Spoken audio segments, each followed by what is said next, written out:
So feet together, legs straight, back straight. Bend the knees, open the toes, that's good, 90 degrees.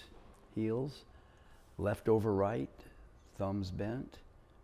Take the outside hand to the inside and put the V in your hands right under your chin. Looks like you're there. And pull back. Left fist touch the center of your chest. Aim at your nose, go very slowly. Find that natural stopping point. Palm up and just give your hand a little twist, and that'll help tuck your elbow in so your forearm's parallel to your center line.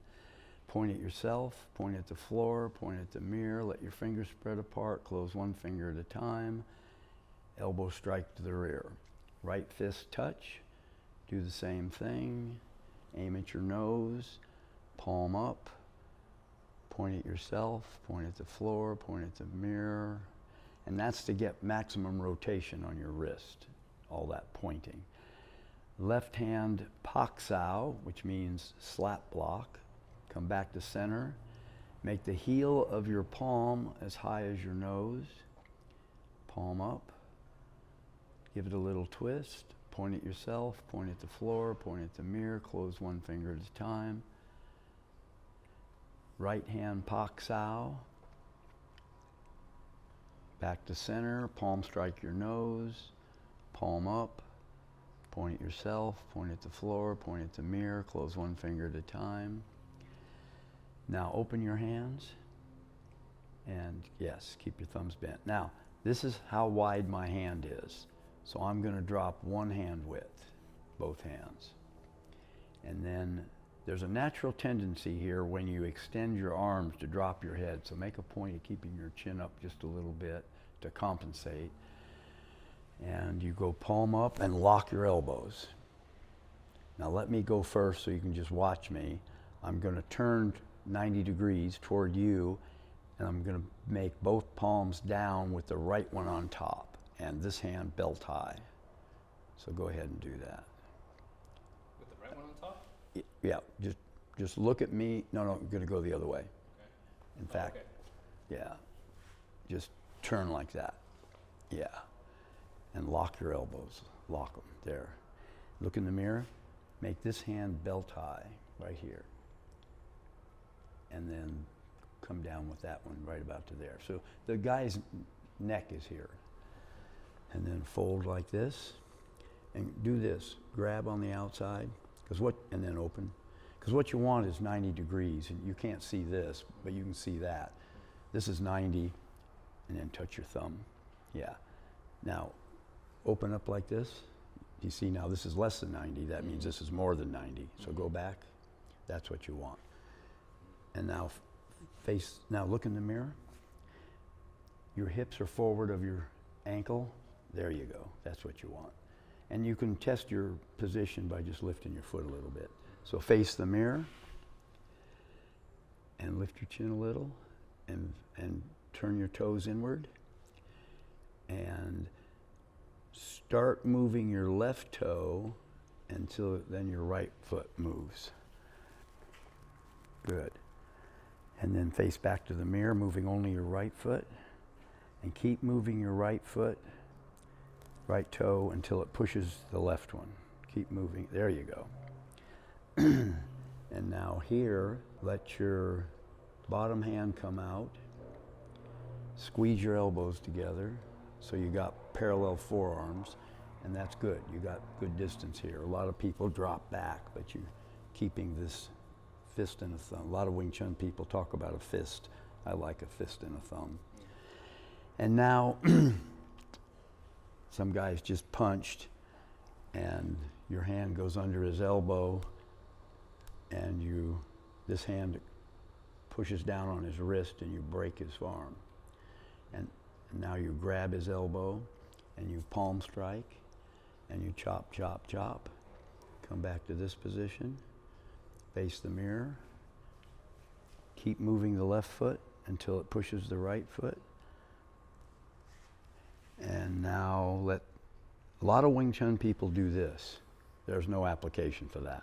So you want to get your bottom hand out from under that elbow and then squeeze your elbows together. And the way to remember which arm to hit, whichever leg is forward, that's the arm that you hit. And make your fingers point the same way. Yeah, so like there. Because you can use your wrist snap, and then you grab the guy's elbow, palm strike, chop, chop, chop, come back to this position. Actually, you'll come back to this position. That's what the next, well, we're not going to do it, but that's where you end up. So let me show you the applications.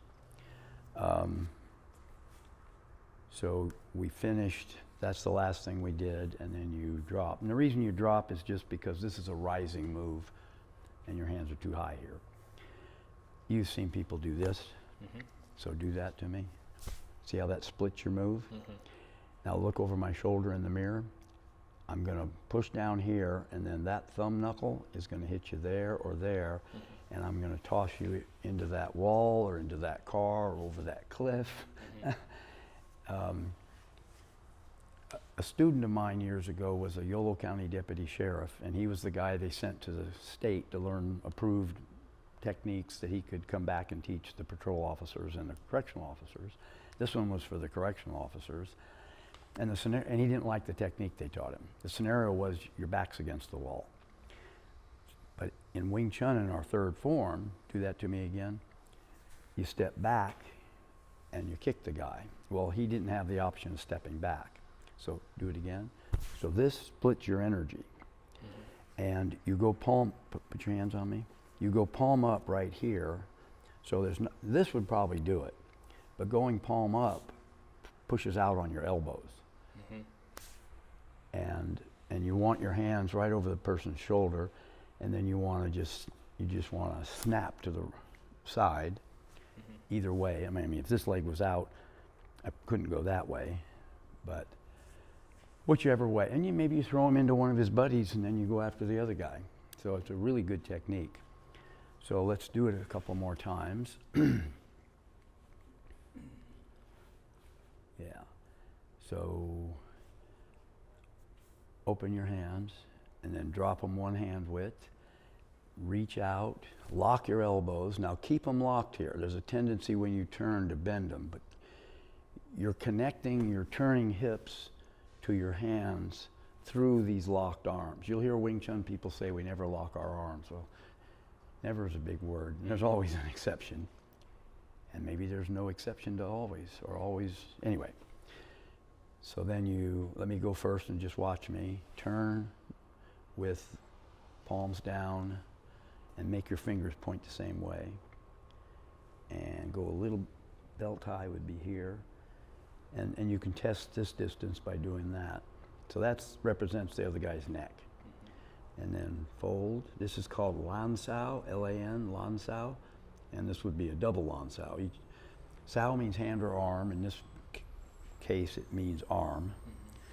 And then face the mirror. And look in the mirror and check everything you need to check. Head posture, ankle spacing to shoulder spacing. And then I'm sure you're good, but you can see it. Can you see this part of your sleeve? No, not barely. Drop down a little. Okay. A little bit more, right about there. That's what you want. And the reason for that, I'm going to hit your elbows, and when I do, I want you to just open. But I don't want you to pivot on that spot. I want you to pivot here, so when I hit your elbow, I lose my push point. Okay, do it again. But when you do it, pivot there so your elbow comes to center. Okay. Good. Let me do it again. One more time. Good. Now, come up. Now you know what to do. Do it. It just goes right into your shoulders. So if you're down a little bit, it has that protection. You'll use this with one arm, striking. It's a really useful arm position. So back to this. Forget where we left off, but we'll just start again. Open your hands. Drop one hand width. Reach out. Lock your elbows. You're going to snap to the left. palms down, right hand on top, elbows locked. And yeah, just make your fingers go the same way.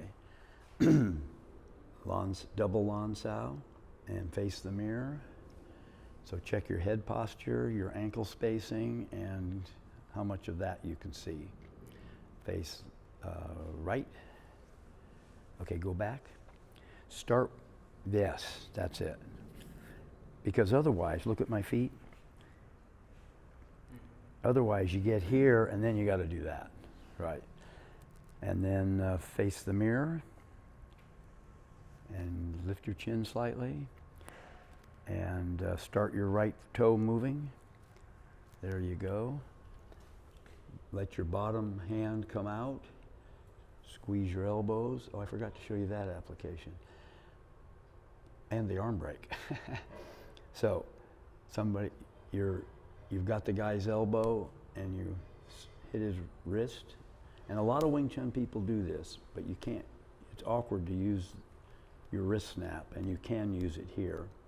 And the idea is to break his arm. So make your fingers point the same way. And then he felt you trying to break it, and he stiffened his arm. He didn't get the break, but you grab his elbow and you pull him into a palm strike, and you chop, chop, chop, and go back to double lawn sow and face the mirror.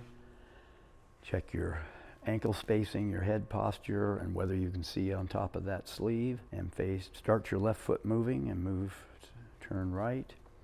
Let the bottom hand drift out, squeeze your elbows together, hit the arm that the same leg sticks out, grab, palm strike, chop, chop, chop, and come to this position. Yeah, put this fist on your chest. Yeah, there you go. So let me show you the applications.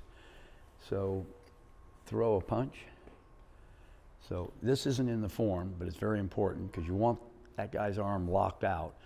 You pull back, and that makes you stretch a little further, and your arm's easier to break. So when you're practicing this or showing the application, don't trust the other person. So keep it bent, stiffen it up.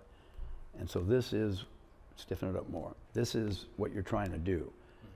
Now the people that do this, they hit the arm, but you can get your wrist snap in, which, imagine you're up against somebody with, big strong arm. Obviously you're trying to get the arm break. Let's say you sense what I'm doing and you stiffen your arm and I don't get the arm break. What it does is it gives me a real connection to pull you in, and then this pulls you in, and maybe we should turn so you can see it in the mirror. So throw the punch, I lean back, I get the arm break, I pull you into that, I chop. Now in the form you chop, chop a few more times. What I like, can you look in the mirror? I really like this. And get an arm bar and just slam you into the ground and take your locked arm over your back, it breaks off, and then I beat your friends with your arm. Oh, and then this one, grab me by the throat. Now if my hands are down here, I'm gonna do something from down here, but if my hands are here, this is what that move is. So I'm squeezing my elbows together. Now I could hit you with both, maybe accentuate it but with that, or I could pull one and hit you with the other. So your arms are here, and I grab you, squeeze your elbows together, but do it again. Put your hands on top, forearms on top, starting position. Yeah. When you squeeze your elbows together, fold mine. Yeah. And then keep them crossed, and take your right hand and chop me.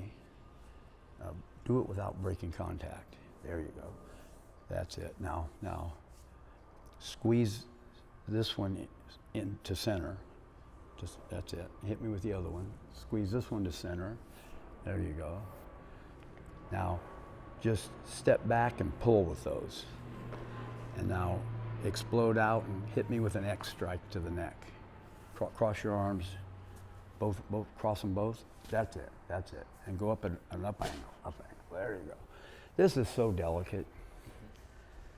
I don't know why more people don't wear spike collars. So, arm break. Oh, let me let you do the arm break. This hand goes to my elbow, and then that's it. And so you can, and then this one, yeah. And then I feel it, so I stiffen up, grab, and pull this hand over that shoulder while you palm strike. And then this one comes here, and that one comes up under your chin. And now, when you pull, go ahead, pull down. See, you're giving me, I can go with that. When you pull down with this, lift that elbow. See what that does? Mm-hmm. And then chop. Yeah, that's it. Okay. And then in the form, you just chop 2 more times. In the form, we often do things 3 times because it gets you back to where you started. And even if it doesn't, we do it 3 times because just for conformity. So feet together, legs straight, back straight. Bend at the knees. Open the toes, open the heels. Left over right. Outside hand to the inside. Left fist touch. Aim at your nose, palm up, point at yourself, full rotation, close 1 finger at a time, right fist touch.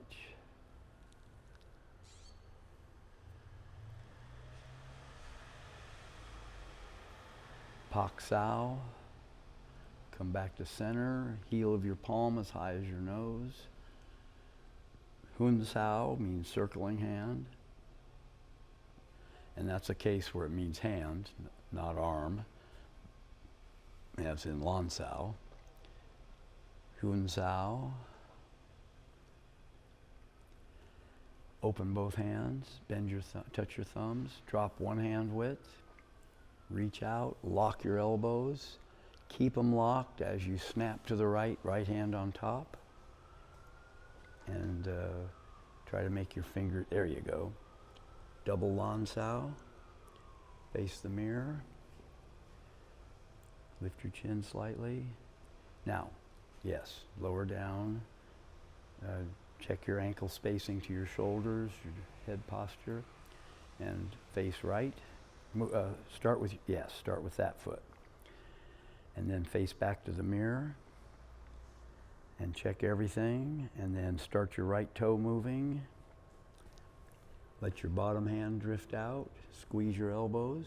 Your left leg's forward, so you hit the left arm. Grab the elbow. Palm strike. Chop, chop, chop. Come back to double Lan Sao. Face the mirror.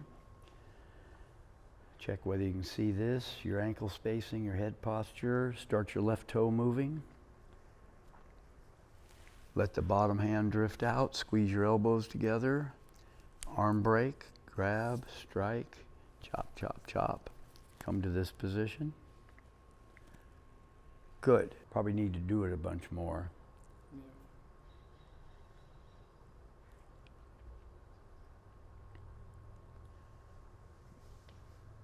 And then you would turn that way. Yeah, and then we'll do that part next time. Feet together, legs straight, back straight, bend at the knees, open the toes, open the heels.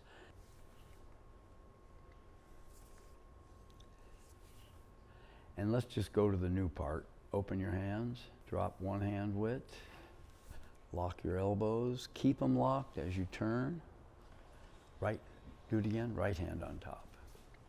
Bend them like that, and that's it. And then double Lan Sao, face the mirror.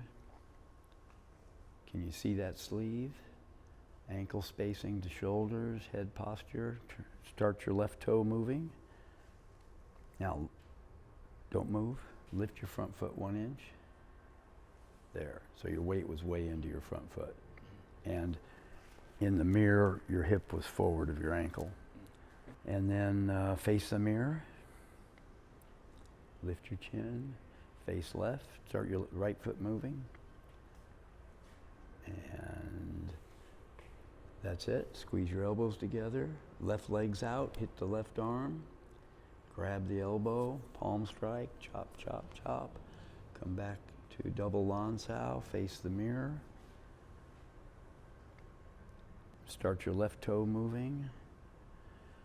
Let the bottom hand drift out. Squeeze your elbows together. Good. Grab the elbow. Right. And correct. Good. And then you would try to have this arm parallel with your chest. Yeah, there you go. Good.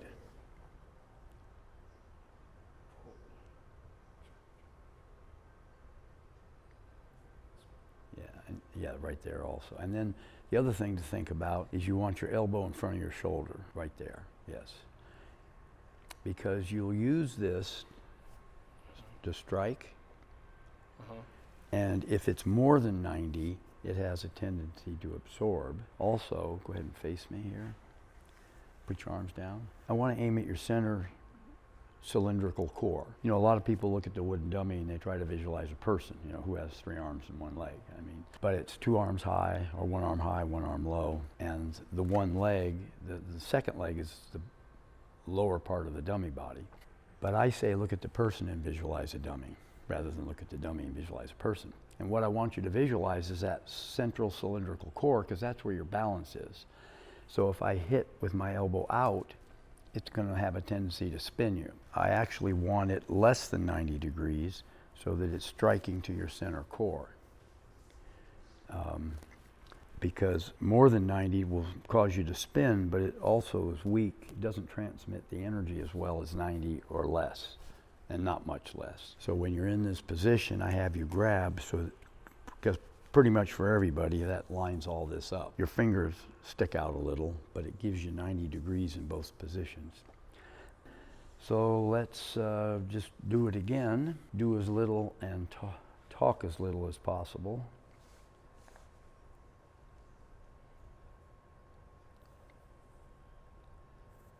And go ahead and go right into the new part.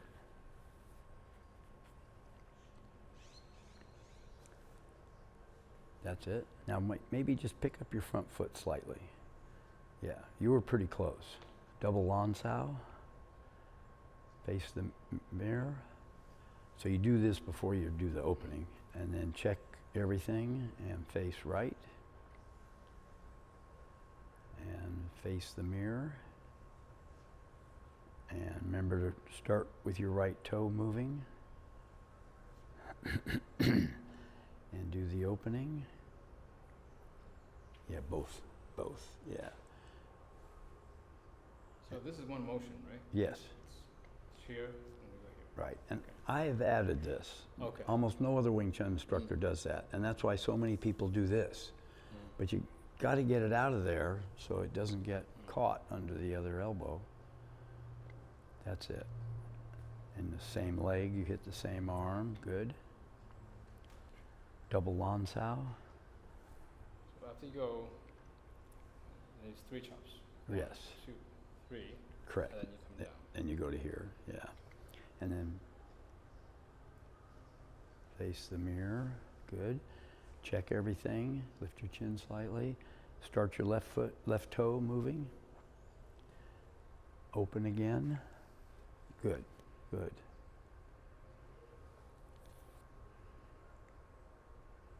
That's it.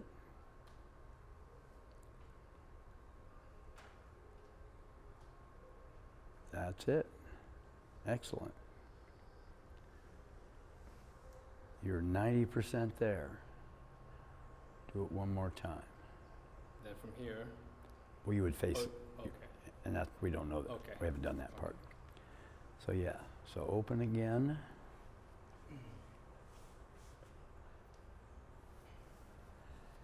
And I tell you what, you got it. Let's just add.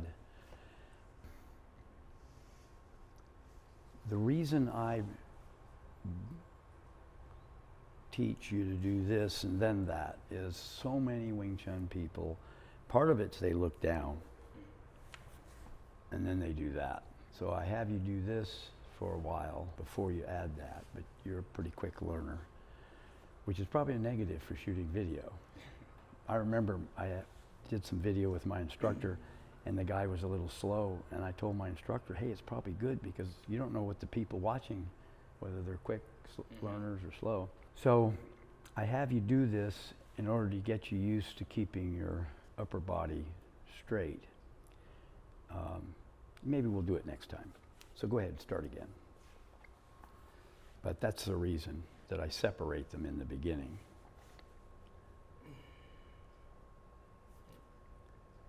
Yes. Well, yeah, go ahead and do this part, yeah.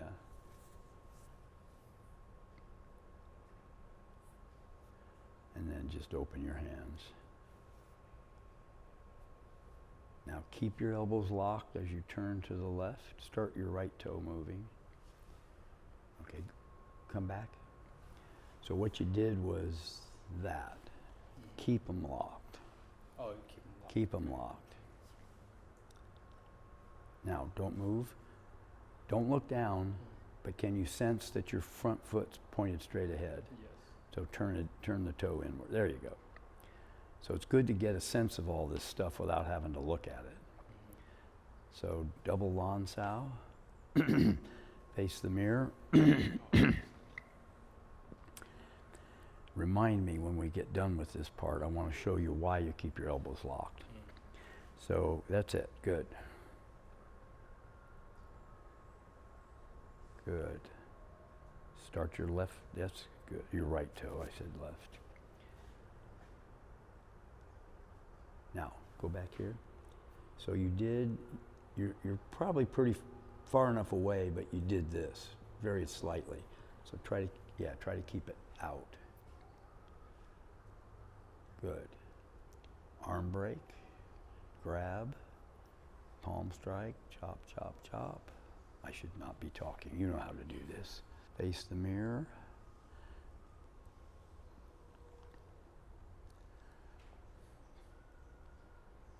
Now, to stay right where you are, you want to hit the arm that corresponds with the leg that's forward. So on this side, it's your right arm. On the other side, it's your left arm.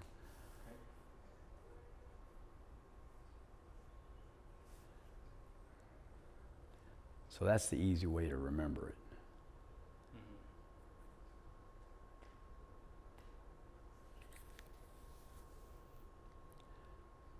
That's right. Good. So the reason that you keep your arms locked,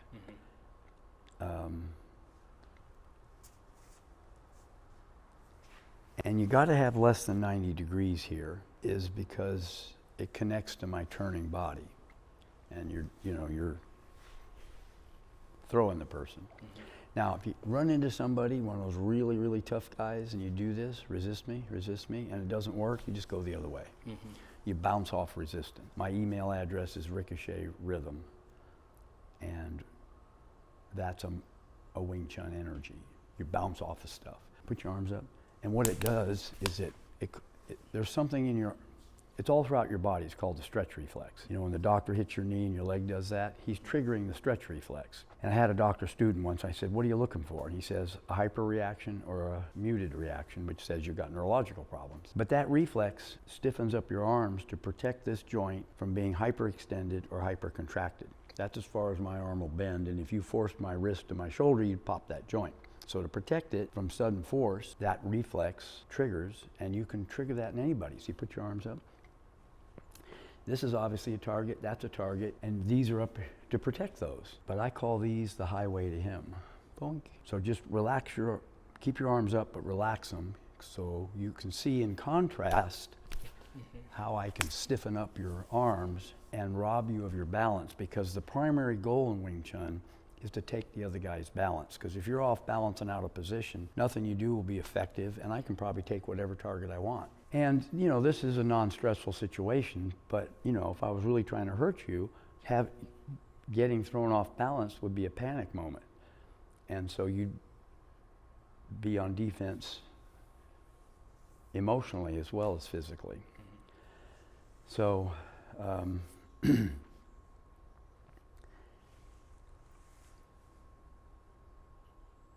part of what was it?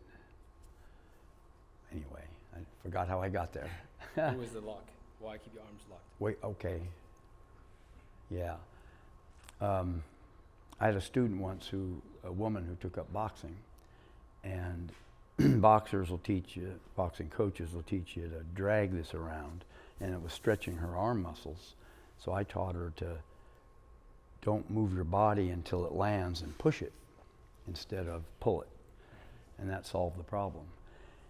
Most men don't feel that because we have denser muscles and tendons, but women have softer or different texture or strength in the muscles, so it was really hurting her. So go ahead and go through it one more time, and then we'll do something different.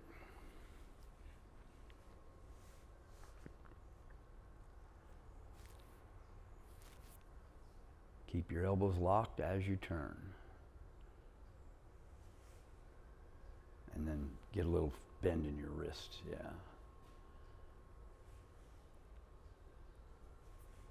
Good.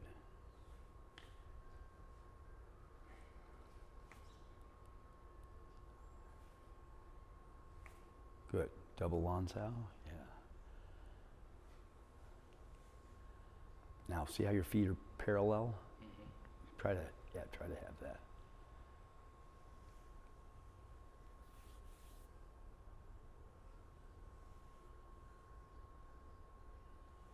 Good.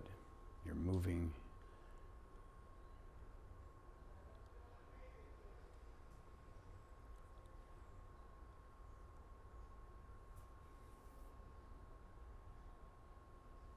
So check everything, your ankles, your head posture, that upper arm.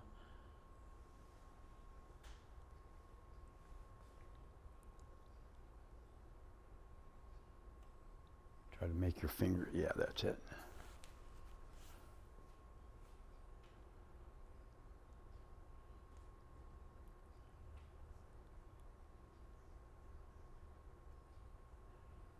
That's it.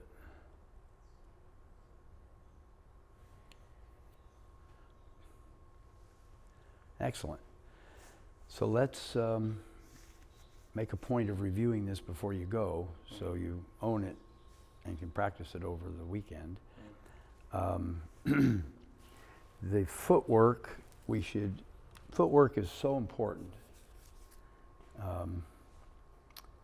So you've learned that well because you're doing it in the form. Let's do the advancing step, and then we'll add stepping through in the retreating step. So why don't you come here and face me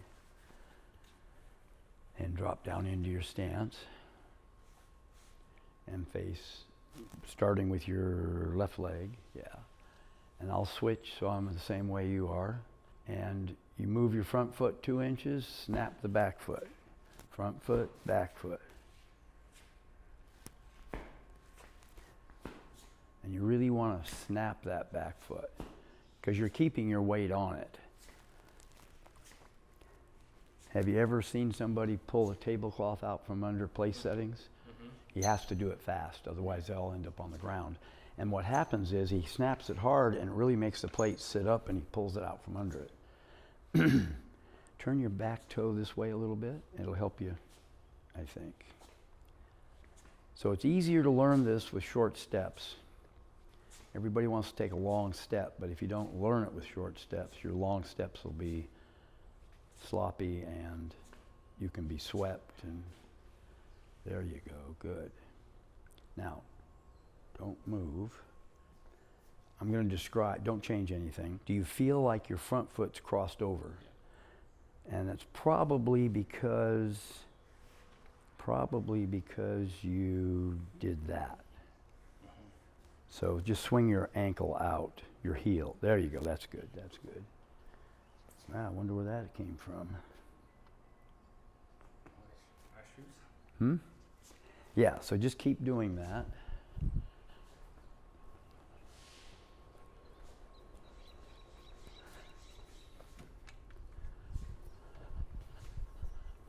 I dry mopped this before anybody showed up. I must have pulled something out that had stuff on it.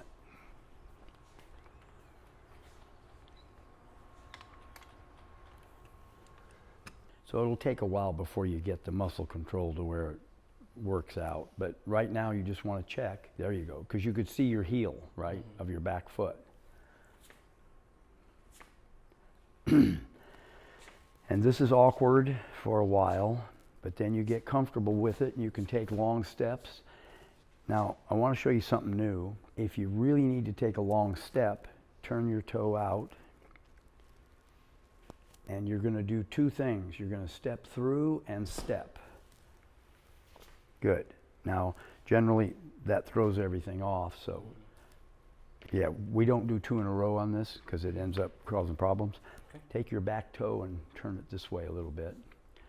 And take another step. And then turn your, pivoting on the heel, turn your front toe out because you're getting it out of the way. Mm-hmm. Sometimes people do this and that foot's totally in the way.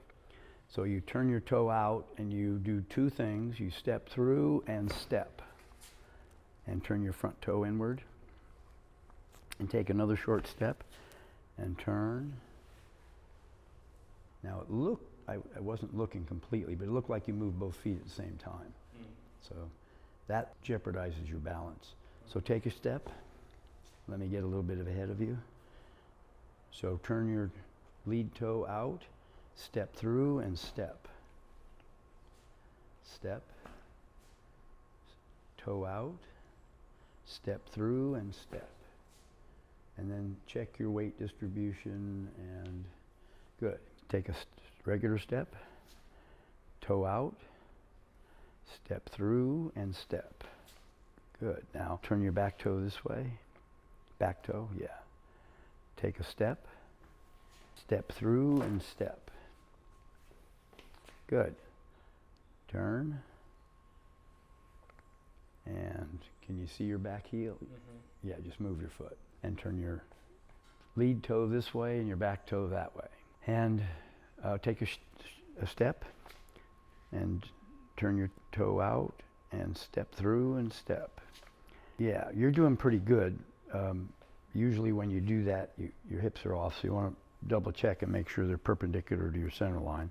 Take a step, turn your toe out, step through and step. And your back, yeah, go ahead. Yeah.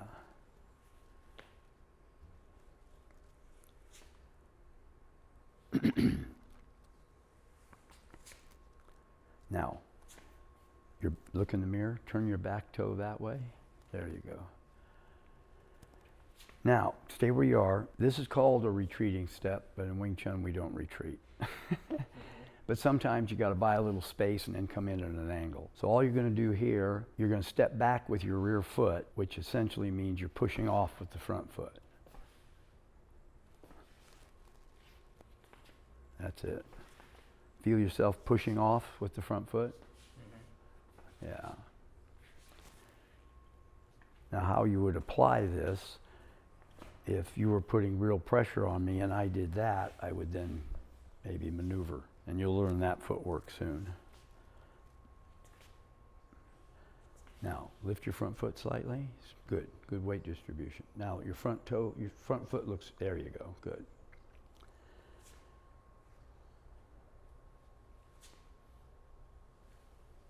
So that's stepping through and the retreating step, and it's called Jeet, shooting fingers. And it's the name of the third traditional form, which is known as the attack form. So put your fist out. So a way to use that would be bouncing off of a block like that. So just open your hand and you're going to hit me with this part. I'm about to hit you with a punch and then you shoot back. And in practice, this is where you go. In a fight, you poke somebody in the eye, you've got to be able to say your life was in danger. Mm-hmm. That's called maiming. Mm-hmm. And,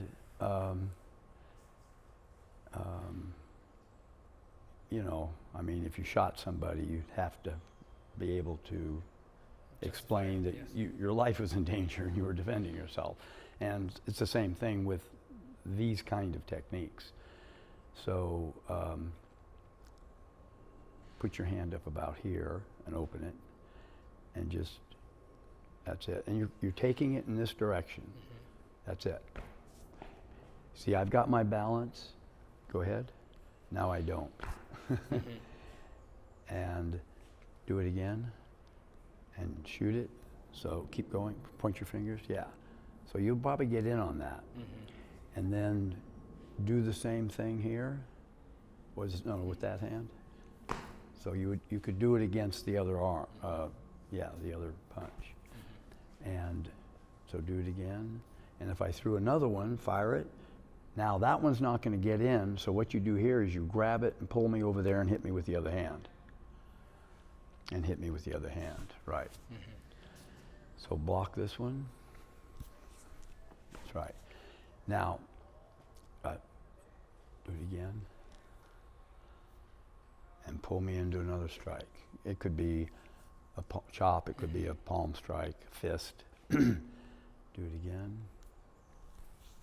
Now, you abbreviated the second one. And this is why I try to teach one technique at a time. So it's really interesting to see how the mind works, because you have to teach to the mind. So when you block that and you go to this one, you really have to fire that one. Fire it. And that sets me up for the next one. But if you abbreviate it, it doesn't set me up for the next one. So there's one, there's that, and then you hit me with the other hand. Yeah. Okay. So it's a really useful technique. Let me see what that's. So you've heard the origin story of Wing Chun. The Buddhist nuns saw, according to one story, a snake and a crane fight. According to another story, a crane and a fox. Okay, I don't know this. Oh, okay. So a lot of kung fu's, they're called animal styles because they're based on the movements of certain animals. and this is the snake hand. And I don't know if you've heard of Bong Sao. It's a basic Wing Chun technique. It means wing arm. So that comes from the crane. But this is the snake hand, and somebody's doing this, you can, do a lot of blocking with it. Put your forearms up like that. This is a drill that's on that door over there. So I'm just going to do this, and then I'm going to grab, and then the follow-up. So chop, chop, just pick one and grab it and pull it. And there it is. And then maybe pull me a little bit more to the side. See, pull me like you did the first time, pull me. Yeah, see, I might be able to counter you. So you want to pull me a little bit to the side. That's it. Now put yours up. So there's a one-to-one relationship here. As I pull, I strike. And you want to have, so I'm really not pulling you that far. And then the follow-up. Okay. So just put one on there. Don't even do the multiples. Okay. Just pull and strike. Yeah. Now, see how you leaned in? I have a saying, if you move, I don't. If you don't, I do. So hit it again. Now don't you move. Pull me. See how I moved. And then stay there. Now take this hand and pull down on both of them and hit me with that one. Follow-ups are important. Yeah, but make sure you pull down. And then make sure you get that hand. Yeah. Okay. So a lot of what we do comes out of this position. You do it in the form. This comes out of it. You haven't learned this. It's a block, but it comes right out of it. This is an incredible intercepting technique. I'm blocking your hook and hitting you. This easily comes out of it. This comes out of it. Chop and punch comes out of it. So a lot of stuff comes from this position. You probably never saw the Thrilla in Manila between Muhammad Ali and Joe Frazier. But Muhammad Ali was about this much taller than Frazier. And in boxing, you can't strike out of this position. But Frazier would do this to protect against Ali. But we can strike out of it. So it's a really good position. That would have been in the 70s, I think. So that relates to the chopping. Did you say you had a punching bag or something at home? No, but I'll get one. Yeah, I'll buy one. I'll get a dummy. because you can. Oh, okay. This is what we affectionately call the Thunder Cube, or the Thunder Cube. It's got wheels, so when you hit it, it moves. I got to put bigger wheels on it because it doesn't move as easily as I want. And I'm gonna. These weigh 80 pounds. He weighs 20, so I'm gonna put more of these guys in here so it moves easier. But the idea is you hit it, and this moves closer, so you have to turn around and fight him, and the inside of this is the same size as that footwork pattern. So you're going to learn footwork on that pattern, and you can come in here and use it to maneuver between these people. One of my students, I don't know if I told you, he has this logo tattooed on his chest. Yes. He was at a party a few years ago, and a brawl broke out, and he didn't know if it was 10 or 15 against him and his two friends. And he told me how one technique worked and another technique worked, but he said the thing that saved him was the footwork, because it enabled him to fight them one at a time, whereas they wanted to fight him 2 and 3 at a time. But the maneuvering is what kept it that. And the other thing is, Wing Chun's, put your arms up, facility to go right through somebody and take a soft target. Now I don't have to worry about you, I can go fight him. And the arm break we were doing, he said he broke one guy's arm, and just, the guy must have been really tough because he threw the other hand. He broke the guy's arm and the guy threw another punch. So throw that hook. And he blocked it with this is called fox-ow technique. And why it says he broke the guy's jaw, I can understand you broke his arm, but unless the jaw really goes off center, which it might have. Anyway, that guy must have been hurt. Tough as he was, he paid for it. So these are really easy to practice at home. We don't use a swinging bag like boxing does. Boxing likes to circle around the target or the opponent. So these are mounted in these corners, and that one's mounted against the wall. And this is another one of my inventions, the PVC pipe with the tube. And it's got wheels, so one person holds it, and you hit it, and it moves. Oh, okay. So it gives you that moving facility. I want to make another one that maybe has something like this, and the tube's mounted on it, so you don't have to have somebody to hold it. Because this is, we use this for practicing against somebody grappling you. And so that pad, you learn to sprawl and put your weight into the target. Okay. So let me look at the lesson plan, see what we do next. So put your arms up like this. And imagine that figure 8 laid on its side, and you're going to raise your elbow about as high as your ear.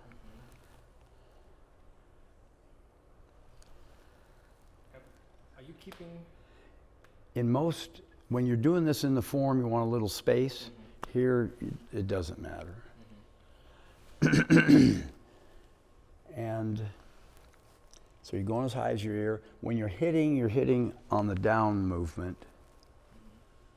You can hit, obviously, up to the chin. Am I rotating with my hips, with my core, or is this most of my shoulders? Right now, just do the figure 8 without shifting. You will shift when you apply it, and we'll do it here in a minute. Now stop in front of the mirror. Look at my hand. I call that landing gear down. This is landing gear up. Okay, just to practice. Yeah, keep it up. Yeah, there you go. Good. And go ahead now, when you do this, pivot on your heels and let your toes move. That's it. And then go ahead and grab out here to tighten up that angle, because 90 degrees or less transmits the energy better than more than 90. More than 90 wants to absorb. Good. So go ahead and just, that's it. Now try not to scrape. Try to hit it, that's it. Because when you're doing it on the bag, that'll cut your skin. Now hold it right there. The other natural tendency is to pull these back. Now you're hitting with the point of your elbow. There's probably nothing on the other person that's gonna cause you a problem here, but maybe he's got something hard in his pocket. So you really want to try to hit with a couple of inches of your forearm, because this is a joint and there's, you know, fluid in there. And one time my elbow swelled up. I didn't hit anything. I don't know what went away. Stuff like that happens to me all the time. Something causes a problem, it goes away, and there's no explanation. That's it. So go ahead and grab on the outside. There you go. Now this is what you want to do, and now go ahead and just let your toes move. That's it. So now you're putting body momentum into it. Good.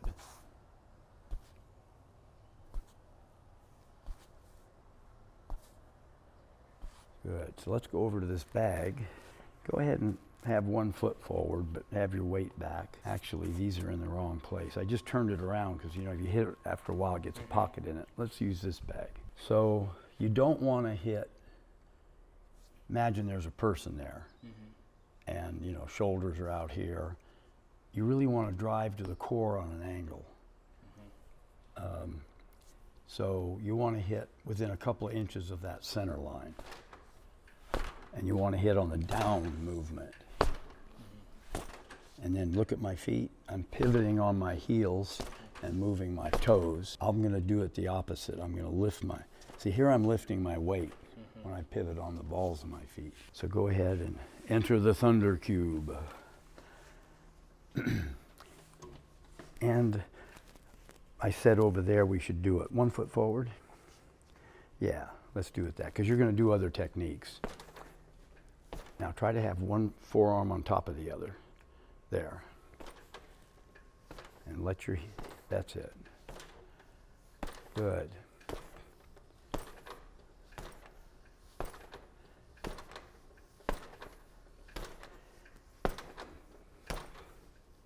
Now you hit here, try to hit there. There you go. Good.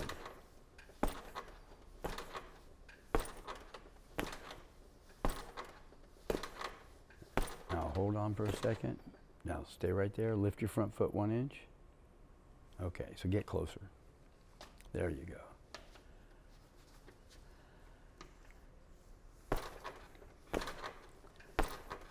Now don't hit it harder, but go faster, faster, faster, faster, faster, faster. Good. See, there's a power that comes from speed, and there's power that comes from trying hard, and you want the speed. It might not be as much power, but you hit the guy 3-5 times, and it'll disorient him getting hit from different angles. So, and then, you know, maybe this doesn't take him out, but it rocks him and gives you that moment.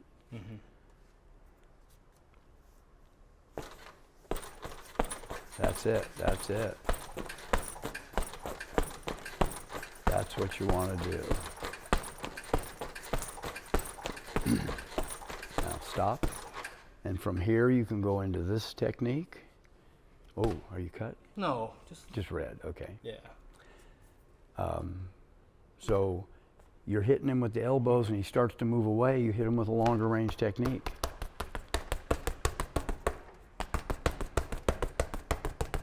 Now, can you see yourself in the mirror? Well, just face me. Okay. Put both fists out, back up a little bit. More, more, more. It's like you got a pole in your hand. And pull back and just switch high for low.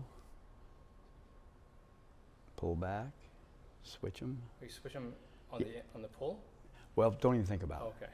Just switch them and reach all the way out. Now hold it right. All the way out? Yeah, all the way out. Okay.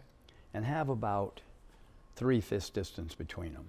Okay. Sometimes we strike with both together, but that's it. Bring him here. Is it Well, actually, you really Okay, it's only closer. want to come back about that distance, because that's the length of your step. And what we're going to do is try to connect subconsciously, and this is the easiest technique to learn it, this movement with that movement. So that's it. And then just have a little more space between your hands. Good.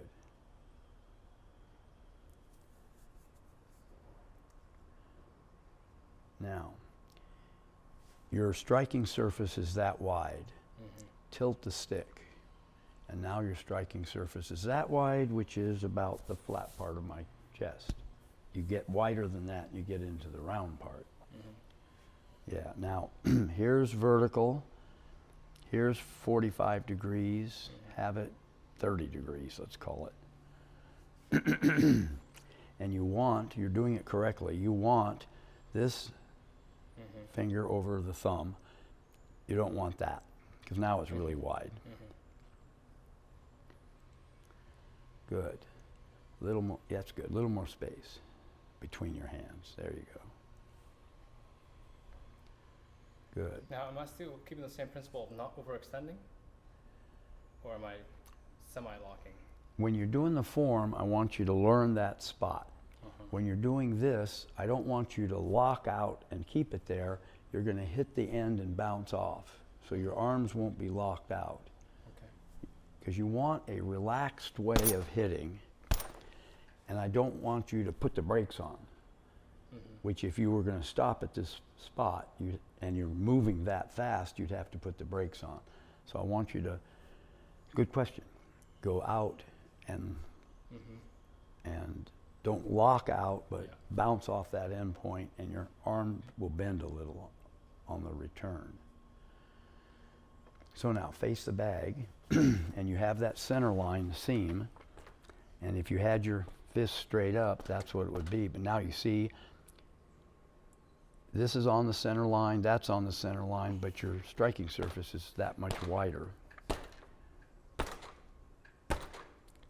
And then stick to it for just a moment.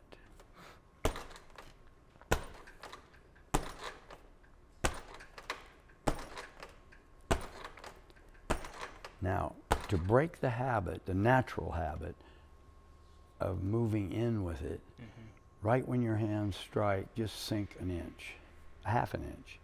It'll just neutralize that tendency. And it adds body momentum to your strike. Now you can see this is a long-range technique. So somebody's getting in on you, you hit him with the elbows, he moves out, you go to that technique. Or you hit him with this and he tries to get under it and you use your elbows.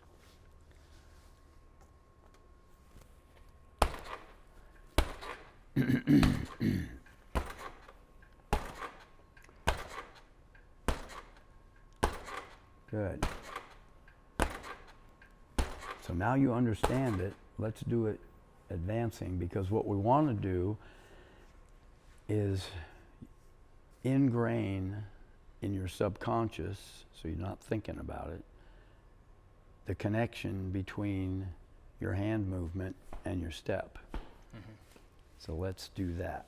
Actually, I was a gymnast when I was 19 and 20, and I used to do them every once in a while, and then I started coming out on my hands and knees, and I thought, I got to stop doing this. I'm going to get hurt. So, yeah, 1 foot forward. So just do a few of these without stepping.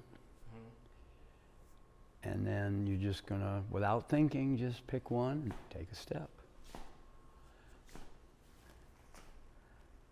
And what you want to notice is that sound your foot's making and that moment your punch ends. They're coordinated. Can you feel it, see it? So that's the connection. Now, go back here. So when you turn, you want to strike. Yes. Now hold it, a little more space. I just want to make a point about the turn. You can see that if I turn and this hand's low, I'm going to get hit. So when whichever direction you're turning, that hand has to go high. And you did it correctly. You did it correctly. Go ahead and alternate them. Good. Turn your front toe inward. So this is the easiest technique to learn this with. You're going to learn that, but there's some drills you need to learn, because a lot of Wing Chun people develop the bad habit of looping these punches, and I have a drill that prevents that. So when you turn, strike. That's it.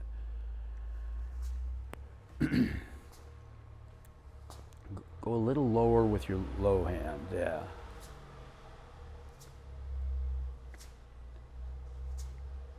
Turn your front toe inward.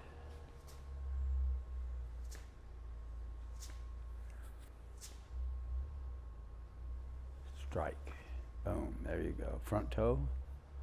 And actually, you're right, it was your heel. It was your heel. Oh. It's probably because when you turned, you did that. Yeah.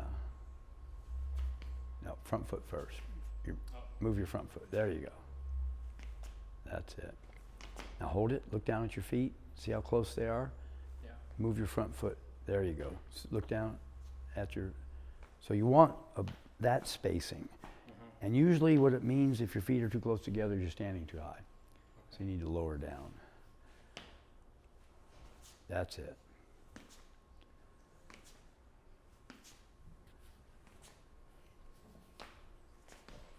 Front foot first. There you go.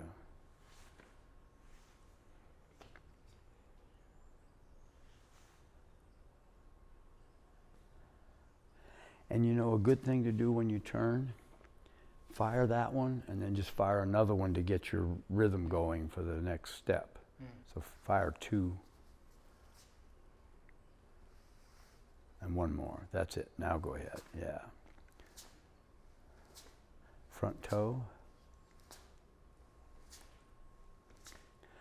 So this is the easiest technique to learn that connection, and you want to make that connection, and you want to ingrain it so it's subconscious. You know, it's like the quarterback. When the tight end runs across the field, he doesn't think about where he's going to throw it. He just knows where to throw it.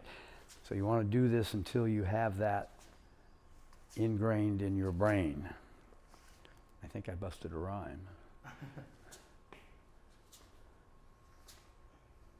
Now, don't step and do one slowly. Okay. Only come back this far. Yeah. And do it. Yeah, switch. So it's a little shorter. And the reason is, see my toe there? Put your arms out. This distance, about a half an inch longer than that, is the distance of your punch. So you want a symmetry between this motion is the same length as that, and your brain will connect them quicker. If this, you know, a lot of people pull back to their chest, so, but their steps is long, and it's hard to make the connection if you're thinking about it, and obviously we're trying to get it to where you don't have to think about it. Good. Front toe.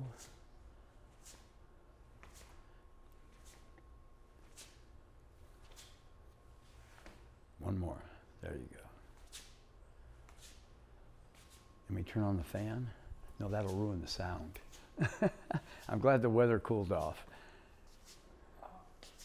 If you turn on, you No, can. no, I'm okay. I'm okay. You're the one doing most of it. So, that's good. Practice that. There's a ritual we have here. We are now in the society of the wooden block. So most people, most Wing Chun people, their stance is horrible. What really helps with any technique, and this is going to help you with the stance, say this is the correct way to do it. Most people do it wrong on this side. This will help you do it wrong on that side. And so you'll line up. Not that this is wrong, but you put it between your knees and it forces you, it prevents you from taking too long a step, which most people do. You're not. You see that space between my feet? It helps you with that. Whereas most of the time people, so put it, now it's two different dimensions, and so it's usually you start where you are, and then when you get comfortable you turn it the other way and it's narrower, but down a little closer to your knees. Good. And drop down in your stance. Put your hands here so you look cool, and look in the mirror and try to get your front foot in front of the back foot. There you go. And just take short steps. Lower down a little and move your front foot ahead. Try to keep that spacing. And this takes some getting used to.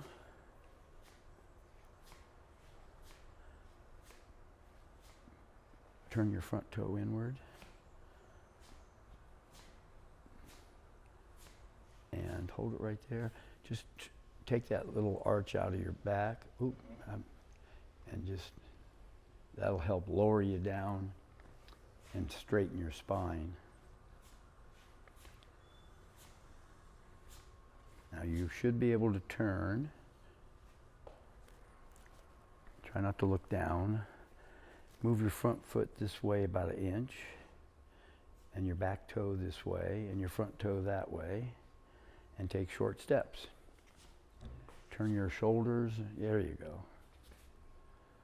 And like I said, this takes some getting used to. But that block of wood is yours to take home. Drill a hole in it, wear it around your neck. Wing Chun jewelry. One of my students did that, took a picture of himself with it. So.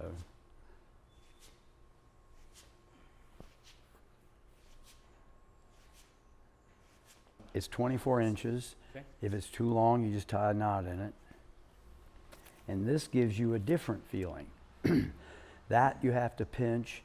This tells you you're doing it wrong when you feel the tightness of it.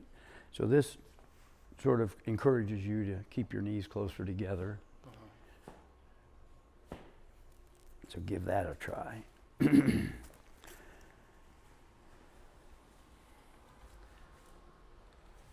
So now you're in the cult of the bungee and the block. There you go. That one's easier than that one. Yeah. That one takes you on the other side of right. Right. Good. So I've measured it and it's 24 inches. Okay. So if you had a 26 or 8 inch one, you just tie a couple knots in it. Now, you move both feet at once. Just do one foot at, there you go. And keep the back foot turning for a moment when the front foot. Now, move your front foot. There you go. That's it. Turn the toe in though.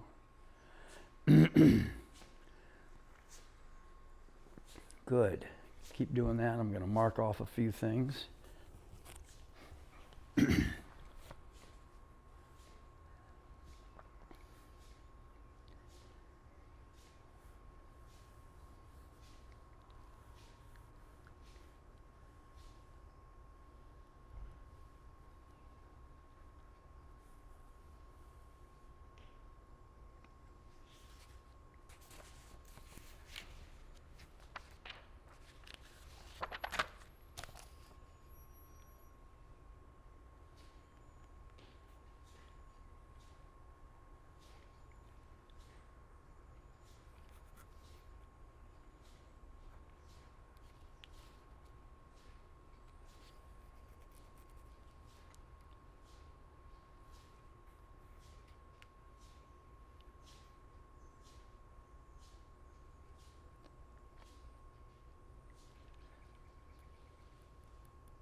Good.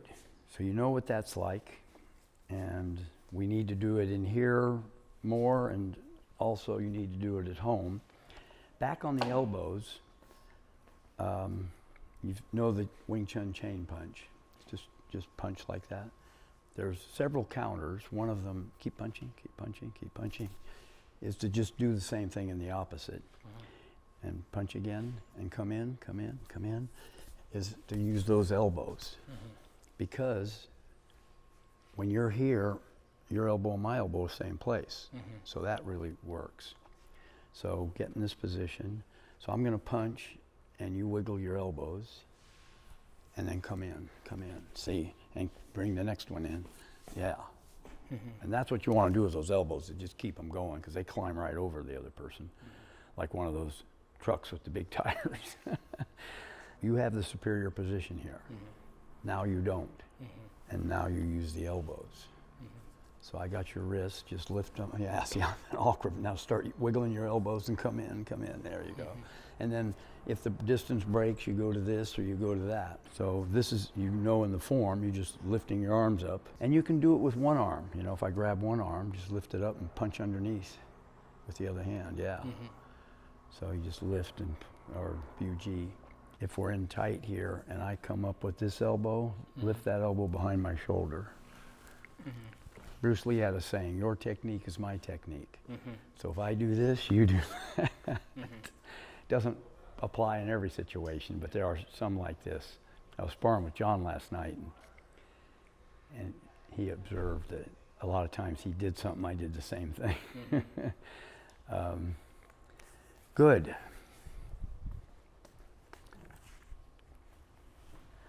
So we did that one.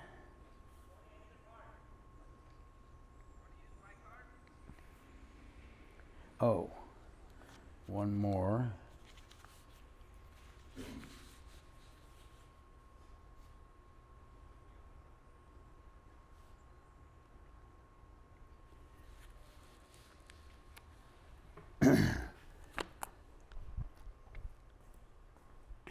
Somebody grabs you like this, just start wiggling your elbows. And they're just gonna go high as you can, high as you can. Keep going, and then that one breaks out. Now you're not hitting me with the first two, but they're going under my arm and you're just blocking my balance. And again, that's one of our prime goals in Wing Chun, is to preserve our balance and disrupt yours. Because if you're off balance, nothing you do is going to be effective. So that's a good synopsis of the elbows. And this next one is bounce off a resistance. And the first one didn't, it had an effect, but it didn't hit me, and you just kept going, and one of them got me in the head. So it applies to any technique. You bounce off a resistance. My email address is Ricochet Rhythm, and I don't know if you remember the Ricochet Rabbit cartoon. No. Way back. Yeah. But he bounced off the furniture. I knocked the furniture over. But put your arms out. So I'm just bouncing. And when something doesn't work, I think I showed you that earlier when we're doing this. If you run into somebody who's just so tough it doesn't work, you just go the other way. Bounce off of it. One of my sayings up there is, you bounce off resistance. Even if a technique doesn't work, it works. In other words, it has a positive effect if it's executed with technical perfection, because it disrupts the opponent's balance, triggering the fear of falling reflex, which causes resistance off which you can bounce into another technique. Therefore, the truism is it works even when it doesn't, because it's perfect and it's instantly followed up on with 3 more perfectly executed techniques, each of which attacks the opponent's balance as well as his nose. You think that's up there for sniffing, man. It's a target. So just put your fist in the center of your chest and the other hand here so you look cool. And like you got a pipe right there, just keep your hand in the pipe and move it forward and back. And what you're doing is creating the muscle memory for a horizontal punch and a center line punch. You'll go up for a nose and down for a stomach, but you want to ingrain this horizontal nature because you want to ultimately unite it with this horizontal movement. And even if it's going up a little or down a little, it'll connect.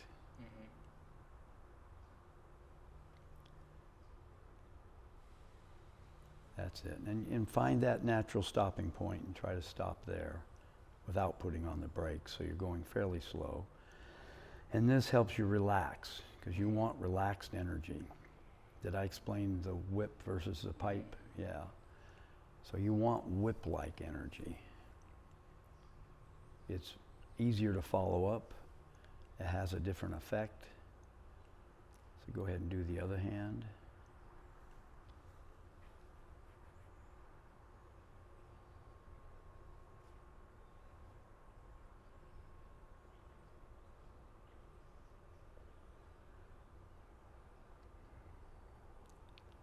Good. So let's go over and hit the bag. So like you were doing yesterday, you just want to touch here, touch there. If you don't touch the center of your chest, the tendency will be to go off center. We want a center line punch because you can't judge speed and distance, and it's a lot quicker.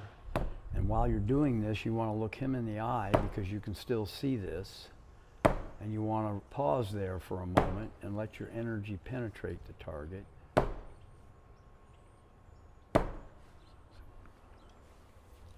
And you want to have that bend in your arms. That determines your distance.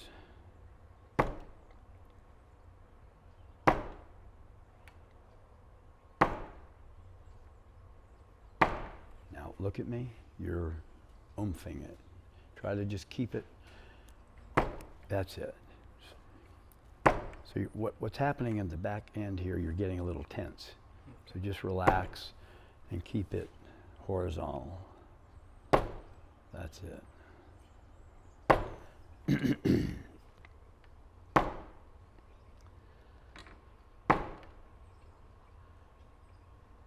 Touch your chest.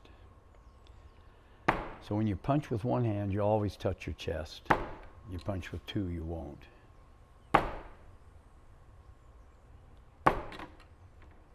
Take about 10% off of that.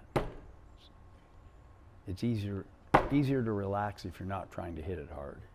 And you want a relaxed punch because you want to develop the whip-like energy. Because a whip is just a leather rope. Mm-hmm. It's not a hard weapon, it's a soft weapon. And go down about a half an inch. There you go. Good. And pull this hand back so you look cool. There you go.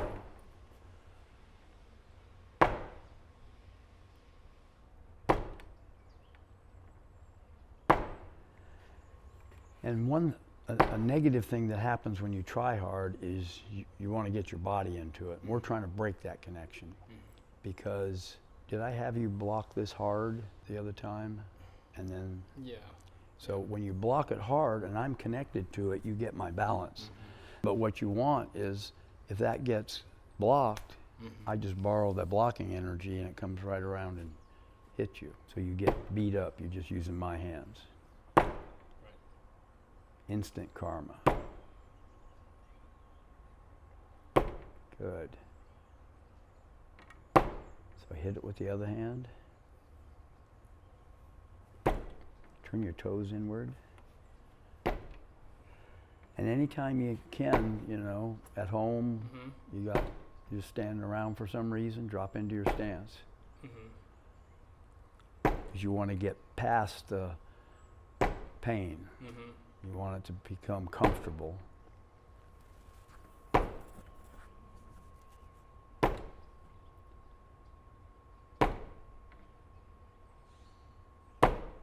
Good. Now, I had you hit with your palm too? Yes. Yes. So go ahead and do that and just touch your thumb. Good. And only come back about there. You want to have a palm strike. Remember in the cartoons when the guy got hit and his eyes rattled around and the little Tweety birds were over his head? You want that reaction. Just for this, Because you can, whatever that power is there, you add a little body to it and it has an incredible effect. I mean, you can hear it. It's a short move, but there's some power there.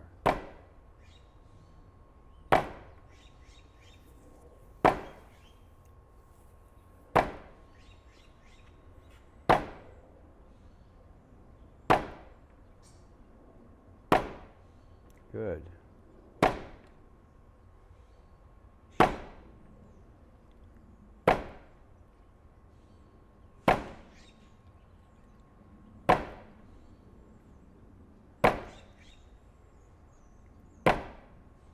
Maybe hit it a little bit lower. And now on this one, hit it and shoot it up there. That's why that gets peeled off. People's fingers. I gotta come up with something that'll keep the tape in place. I don't think it happens when it's really slocked down because the t-shirt prevents it. But once it starts curling, So you just slide up at the end? yeah. And dig your fingers into the foam. So that represents hitting here and shooting up to the throat.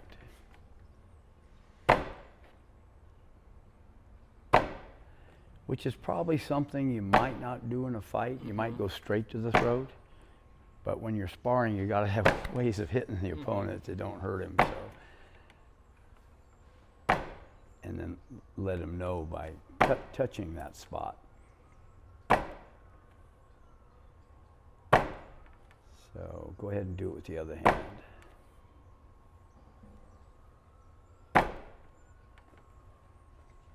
Good. Yeah, don't do that part until the end. Let's get this hand working correctly first.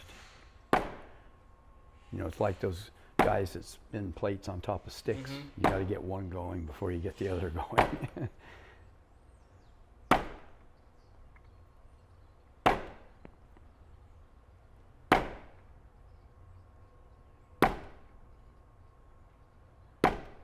Good. Turn your toes in. That help?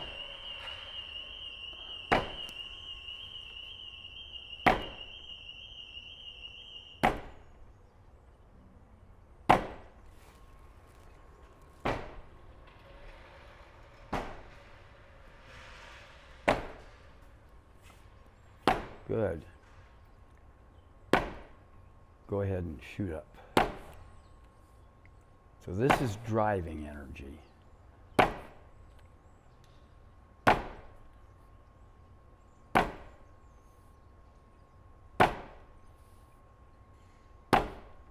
Good.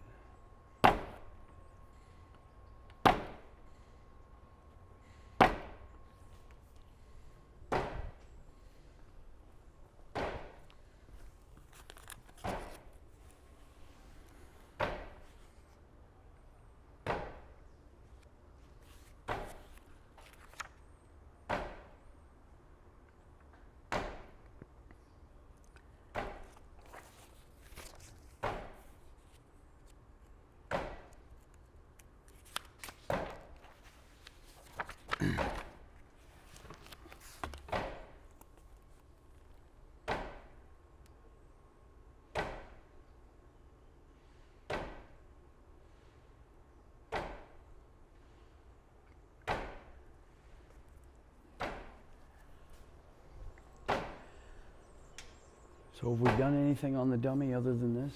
Okay, so this is Pak Sao. And you're going to do it one hand over the top of the other. And you want to hit the arm with this part of your palm, because if you hit it up here, there's leveraged into your wrist and it'll eventually cause a problem. So come over here and put your fist out. So in the form, you're doing this. And on the inside, you would block here, but on the outside, you would block at the elbow. So who has arms that short? This is either the upper arm, in which case you're blocking at the elbow, or it's the forearm and you're blocking at the wrist. And you don't have to think about that when you're doing the form, but just to understand the dummy.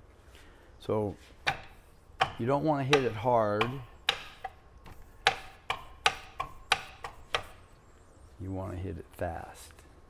Don't go real fast at first, but you touch your thumb right there. Now, look down at your toes. Don't change anything. See the distance from the line? Put both hands, you want to measure your distance, and you can see your there you go. And then put your hands back there again. Because one of the things you're looking for is this bend in your elbow. Because, yeah, I would back up 1 inch. Yeah, there you go. That's it. You want to slide off. So you're not hitting one spot. You're hitting that spot and sliding off. And mainly that's to get that hand out of the way of the other hand. And then the returning hand should stay on center. That's it. Now you're doing it correctly, but just for the video, a lot of people don't bring their hand back far enough. And so I have to have them, I have to point that out. And your looking eye, that's good. Because you can still see this, even though you're looking here. Now don't try to hit it harder, but go faster. Faster, faster, faster, faster, faster, faster, faster, faster. The bear's getting closer. It'll go faster. Stay relaxed, stay relaxed. Very good.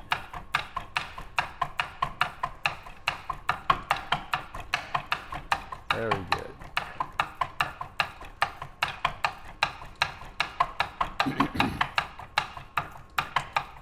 Good. So that is Pak Sao on the inside. I won't have you do the outside now because I want you to get comfortable with this. When you do the inside and go to the outside, it slows you down. So I really only have you hit it a couple times on the outside and go back to the inside because keeping your hand speed up is really important. One of the dummy teaches you a lot of things. And power is one of them. But if you think about power, you're going to try to hit it hard. But I want you to develop the power that comes from speed because that really disorients the other person. So you've done chain chopping. Bow pie is double palm strike. Too low, too high, or one low, one high. So you want to touch with your fingertips. Come over here. You want to touch with your fingertips. You're not hinging there. You're letting the fingertips slide away, and you don't want that. You want to stick to it. It's going to bounce, but it will bounce less. Then you're going to come up the middle, touch here, and there's kind of a downward angle to it. And then you come down on the outside. When you do this one, both hands go through the middle. But this one, the technique is too low, too high, and that's the end of it. And this is just a reset. So you're touching here, and you don't want to start with your wrist bent. You want to start with your wrist straight, so you have more range of motion. And then you come up the middle. And a dummy mounted this way, these are springs. And a dummy mounted this way really helps you develop that wrist snap. You see a lot of dummies that are mounted center on the base. And that you can practice techniques, but it just doesn't develop that wrist snap. And you really want, because it's one of the components in every strike. And then up the center, touch. Now it's, okay. Touch? Yeah, it's really important to touch and relax and then explode. That's it. Touch, don't do it right away. Pause for a moment and make sure you relax and then explode. Touch, pause, relax, explode. Because you want your power to come from relaxation like the whip. Good. You can hear that was good. And just try to keep your thumbs touching. Because someday you'll have videos on YouTube doing this, and you don't want some guy like me out there going, look at his thumbs.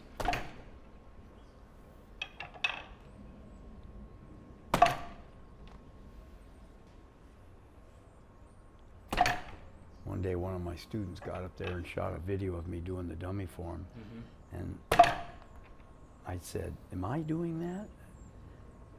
The way I was stepping back to center. And it caused me to create these patterns on the floor and teach. This whole thing is about footwork on the dummy. Good. Stick to it.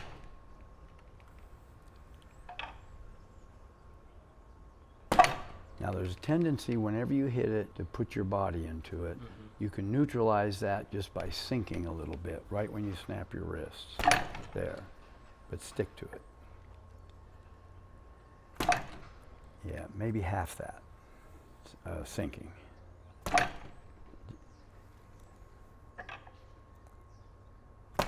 That's it. Because another thing that happens, particularly when you hit high, is you push yourself away, and sinking neutralizes that. Good. Now, keep that hand where it is. Bring this hand up through the center. And that's it. Now both hands go through the center. Touch, relax, explode.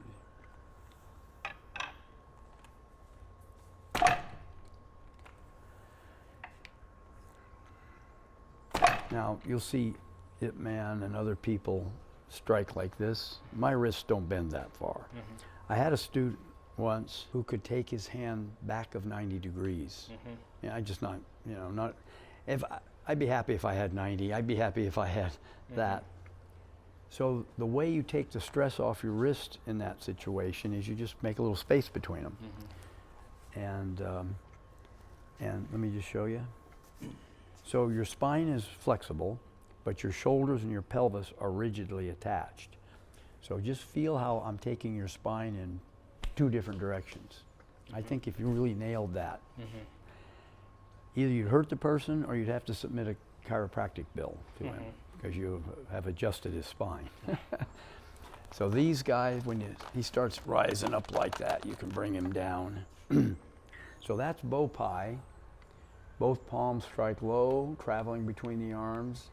Both strike high, returning on the outside.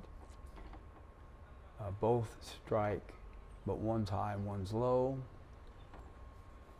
And one of the important things, if your hand's too high, your fingers are up. And you really do want to hit the pelvis, so it's good to have your fingers angled downward. So let's do the intercepting punch. Okay. So put your fist in front of my face. You're going to do it on the dummy. Oh, the dummy. Okay. Yeah. So I'm just doing the application. Put your fist in front of my face. So the intercepting in Wing Chun means using an offensive technique that also blocks. So I'm not blocking and striking, I'm striking and blocking. And I call that the rhythm of one. And it's very effective. So here, again, you want to touch your chest. Eventually you'll do it with two hands and you won't touch your chest, but right now you touch your chest and you aim at his nose and you look him in the eye.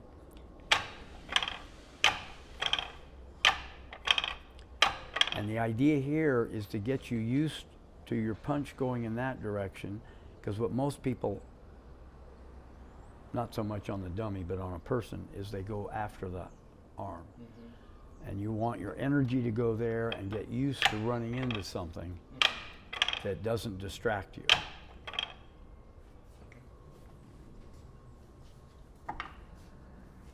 So measure your distance with your palms. There you go. And pull your other hand up so you look cool. Touch your chest. Now, what you don't want to do here is slide past it. The goal isn't to hit him. So you keep your elbow like that, and you're traveling, you're aiming it, touch your chest. That's it.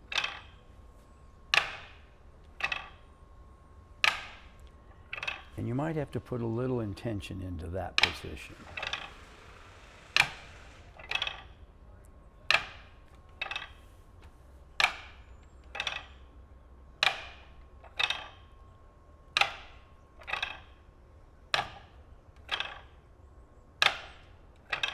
Good.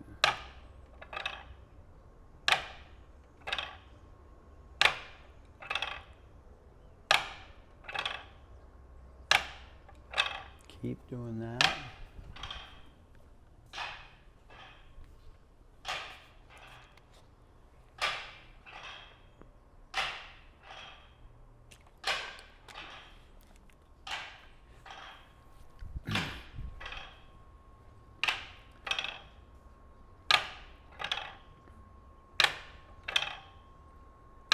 Use your other hand.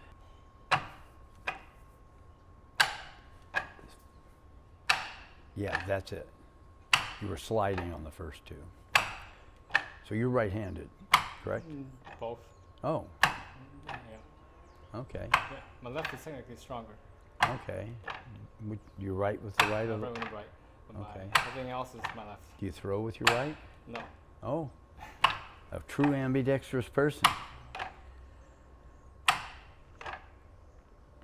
I got more lefties than the statistics would Would show. anticipate. Yeah. Two of them are named John. But we have a normal John. He's right-handed.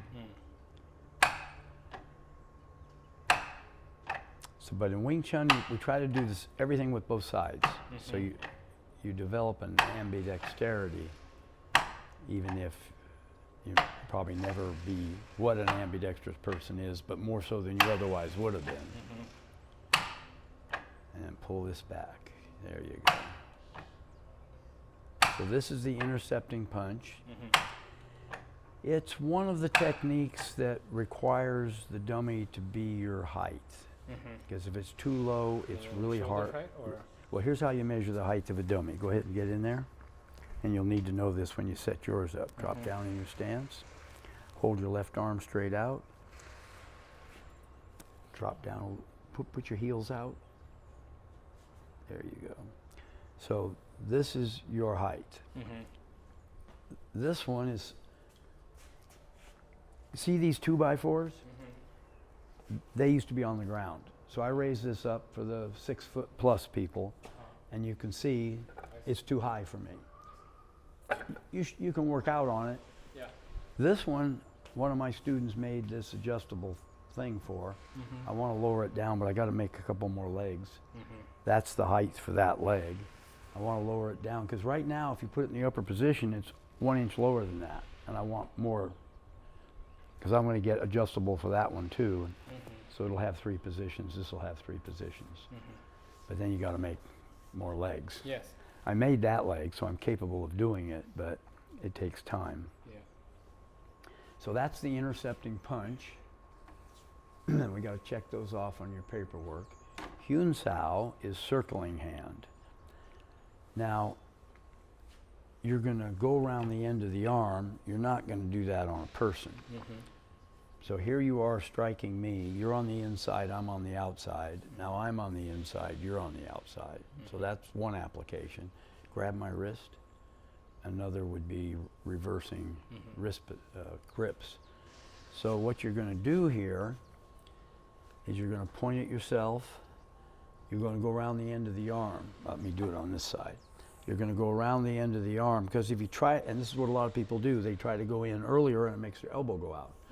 You want to keep your elbow in, and then you want to feel the looseness of the arm, touch here, and you want very little space between your arm and your hand.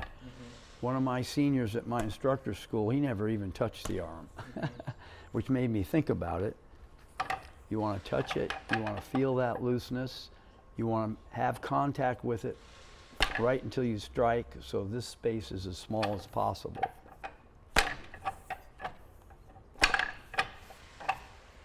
And eventually you'll do it with 2 hands, but you want to do it for a while with one. Measure your distance first. Turn your toes inward. And so, see how your elbow's going out? Go back here. Point at point at yourself. Now, another mistake people make is you see you got a V right there? They put that on top, makes your elbow go out. So keep your elbow in and you'll find it's on the side. Point at yourself. Go around the end of the arm. Feel just keep your palm down. Feel the looseness. Touch with your fingertips. Touch with your fingertips. Hold it right there. Relax. Explode. And then point at yourself. Go around the end. Feel the looseness of the arm. Touch. Good. Now, when I say point at yourself, I want you to bend your wrist as far as possible. Good. Now go slowly. Feel the looseness. Touch it. Don't do it. Don't do it. Don't do it. Try to have, see, you got this much space? Start here so you have a little more range of motion and explode and stick to it. Point at yourself.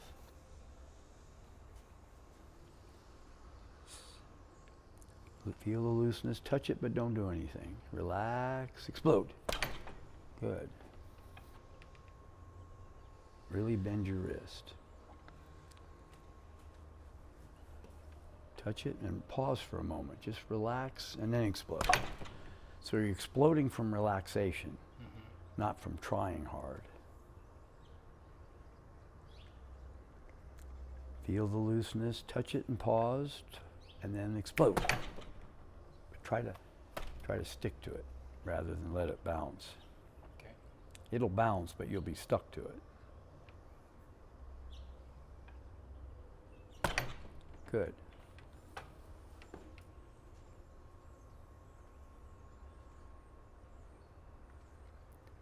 Relax, explode.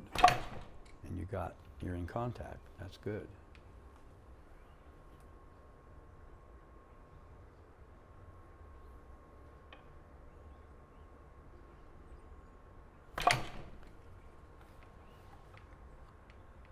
Good. So this is Hyun Sao, circling hand. Now, don't move. See, you were right here. Yeah. So your fingers are way here and you only had that much space. But if you try to strike from here, you got 3 times the range of motion. Good. We want to have short techniques, but this is so short you want maximum range of motion.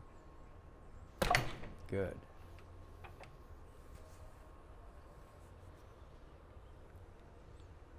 And just to make the point, touch right there. Now hold it. Explode. Now, this is where you were before. Explode. You can hear the difference, feel the difference. Keep the elbow in. Really bend the wrist. Touch. Relax for a moment. Explode. Wow, that one was twice what the other one was. So you can see what relaxing before you strike does. Before you strike does, yes.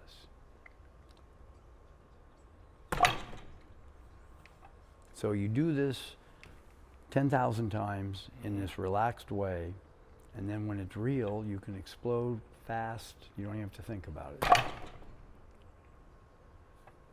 And keep your elbow in.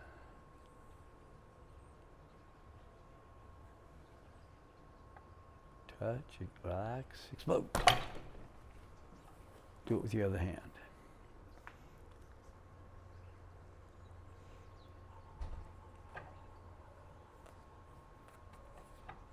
Really point at yourself. Bend your wrist.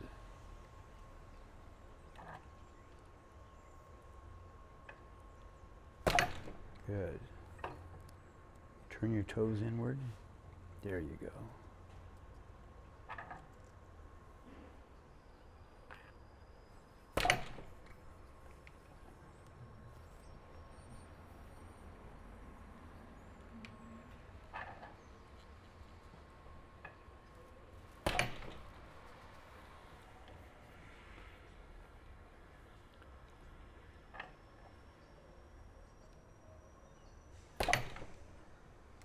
Excellent.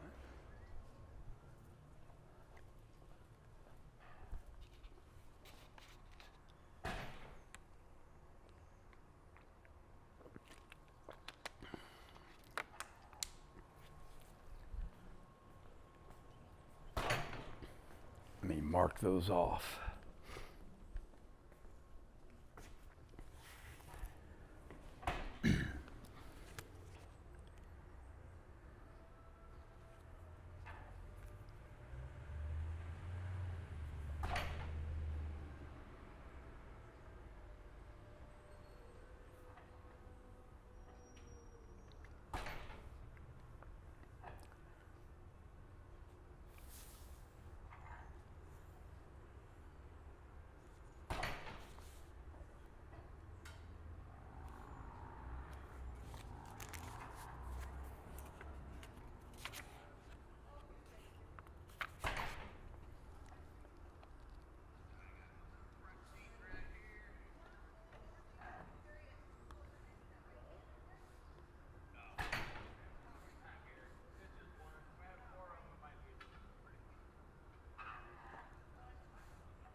So the footwork and the wooden dummy drills are the last 2 pages.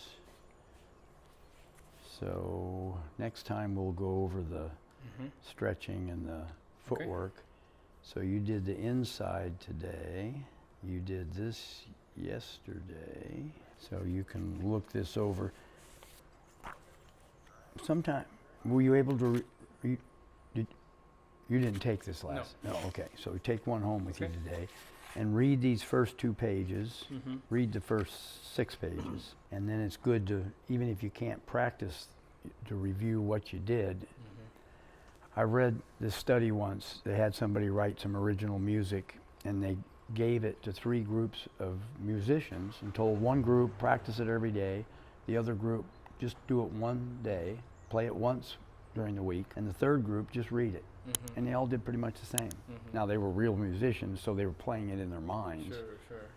But you've done this, and just looking at it and reviewing it in your mind is a reinforcement.